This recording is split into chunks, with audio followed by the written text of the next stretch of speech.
சிலக்குட்டி இன்னைக்கு என்ன பண்ணிருக்கீங்கம்மா? இந்த ரெண்டு பில்டிங்கும் நான் கேட்கறேன். இது ரெஸ்ட் ரூம், இது ஸ்டோர் ரூம். ஓ, இது ரெஸ்ட் ரூமா? ரெஸ்ட் ரூம் இவ்வளோ அழகா இருக்கு. மாடிலாம் வச்சிருக்கீங்க? இல்ல டேங்க். டேங்க், தண்ணி டேங்காமா இது? சரி, இது என்னது பக்கத்துல? இது ஸ்டோர் ரூம். வா, டோர்லாம் ஐயோ திறக்காதீங்க. ஆமா, இப்போ மேலே நான் உங்களுக்கு காட்டுறேன். மேலே கூட உடைச்சு. உடைக்கலாம் வேண்டாம். டேய், ஓ ஸ்டோர் ரூமா, அதனால எல்லாத்தையும் போட்டு வச்சிருக்கீங்களோ? சரி, ஓகே. இங்கேயே நாங்கள் திறந்து பார்த்துருப்போம். வேண்டாம். வேற என்ன பண்ணிருக்கீங்க? இது என்னதுமா? இது மிஷின் கன். மிஷின் கன்னா? எதுக்குடா வீட்டுக்கு முன்னாடி மிஷின் கன்லாம் வச்சிருக்கீங்க? இன்னைக்கு தான் அது புதுசாக பண்ணோம். புதுசாக பண்ணீங்களா?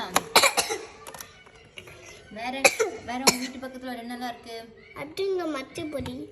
வேற அட்டை அன்னைக்கு ரெண்டு பில்டிங்லேயே கட்டி முடிச்சுட்டேன். இது வந்து காஃபி ஷாப். பக்கத்துல காஃபி ஷாப், பார்ட்டி ஹால். அது பக்கத்துல என்னடா? இது பக்கத்துல கடை. டேய்மா, எத்தனை பில்டிங் இருக்கு கடையில? சூப்பர். மொத்தமா 5 பில்டிங். 5 பில்டிங் வச்சு கடை.